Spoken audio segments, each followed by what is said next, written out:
Channel maths व short trick में बजरंग आपको आज एक ग्राफ का टॉपिक समझाऊंगा। अगर किसी भी बच्चे ने कभी भी ग्राफ का टॉपिक नहीं पढ़ा है या उसने कभी भी समझा ही नहीं है, हाथ भी नहीं लगाया है, तो आज मैं एकदम जड़ से उसको समझाऊंगा।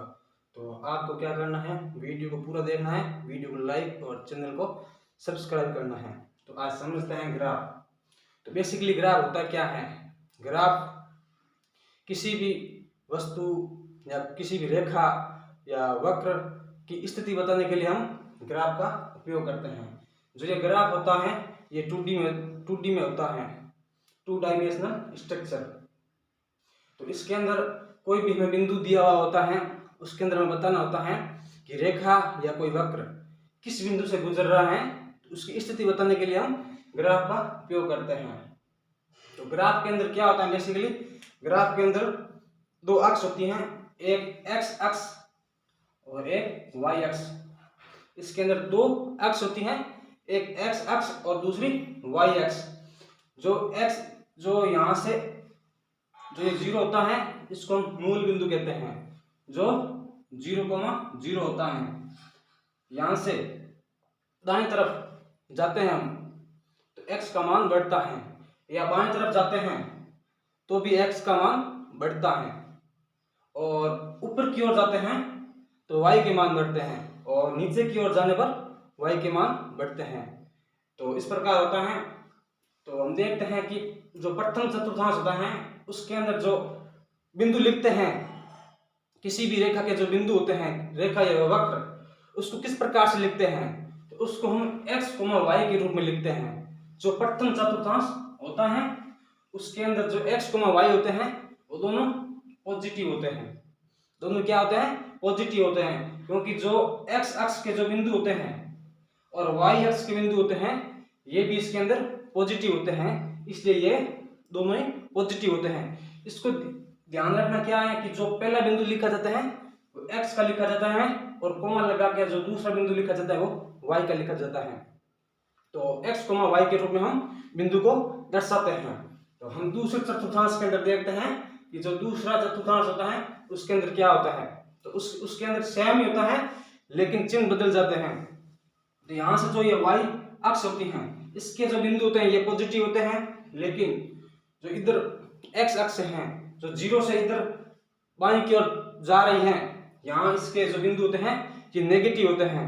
बेसिकली नेगेटिव कोई मान नहीं होता है, ये दिशा के कारण ही इसका चिन्ह चेंज हो जाता है, जो हम नेगेटिव के रूप में दर्शाते हैं। तो यहाँ पर जो x के जो बिंदु होते हैं ये नेगेटिव के रूप में हम मानते हैं। तो यहाँ पर जो x के मान नेगेटिव लेते हैं और दूसरे चतुर्थांश में y का मान पॉजिटिव लेते हैं।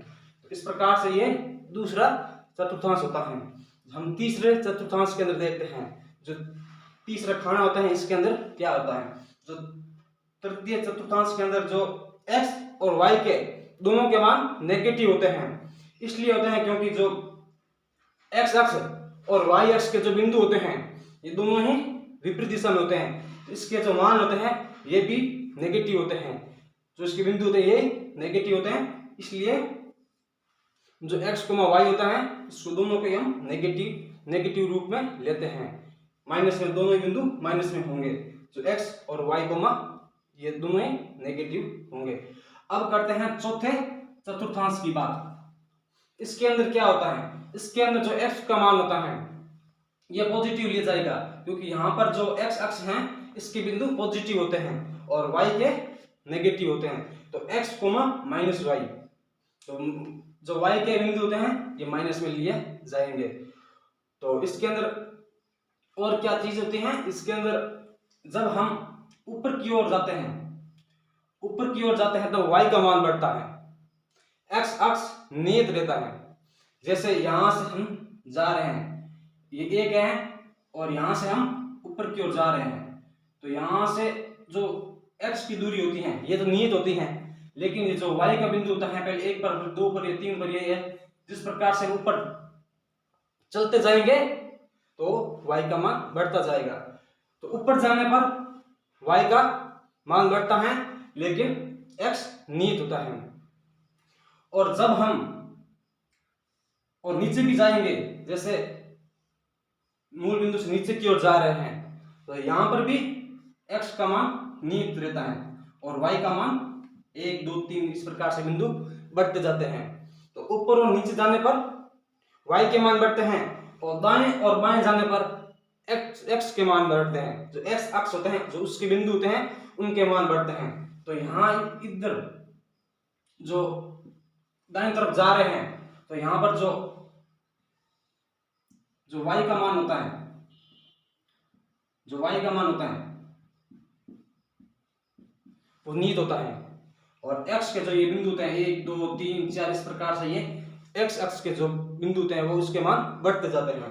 इसी प्रकार जो हम बाएं तरफ, जब यहाँ बाएं तरफ हम जा रहे हैं तो यहाँ पर x अक्ष के मान बढ़ते जा रहे हैं। जो y के मान होते हैं ये नियत होते हैं, क्योंकि यहाँ पर जो मान लो हमने लिया जो एक बिंदु है, यहाँ से एक कोई रेखा खींची x अक्ष के समांतर, तो जो y का मान है ये तो एक ही रहेगा और जो x के मान है ये बढ़ते जाएंगे।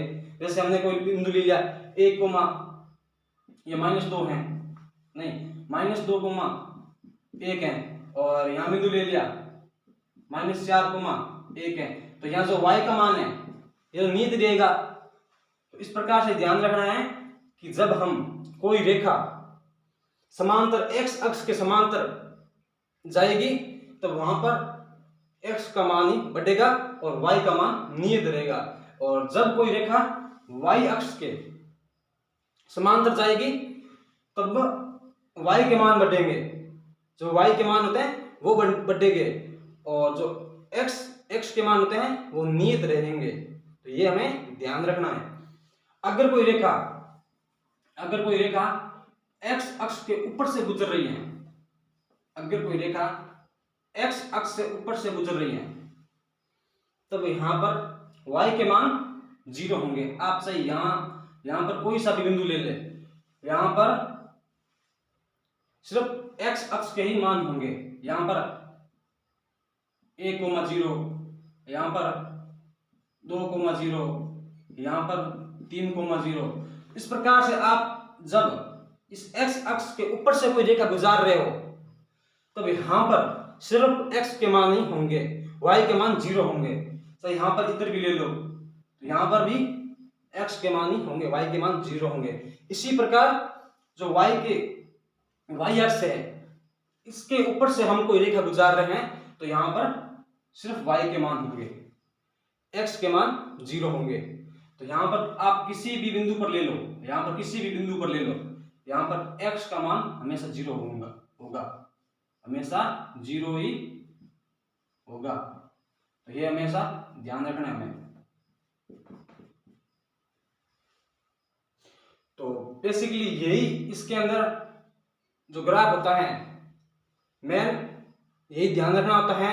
जो मैं ये ग्राफ का पार्ट 1 वीडियो लाया हूं, आगे मैं इसके जो रेखा किस प्रकार से हम बिंदु ज्ञात करेंगे या रेखा किस प्रकार से हम खींचेंगे, रेखा किस प्रकार से गुजरेगी, कौन से बिंदु से गुजरेगी, उसका मान हम क्वेश्चन के माध्यम से अगले वीडियो में करेंगे।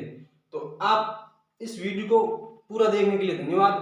और अगर आपको कुछ भी डाउट रिया है, आपको कुछ भी समझ नहीं आया या थोड़ा भी डाउट रिया है तो आप कमेंट बॉक्स में हमें बताएं और हम आपके डाउट को क्लियर करेंगे। तो आपको वीडियो कैसा लगा हमें कमेंट करके जरूर बताएं और चैनल को सब्सक्राइब और वीडियो को लाइक करना मत भूलना। जय हिंद।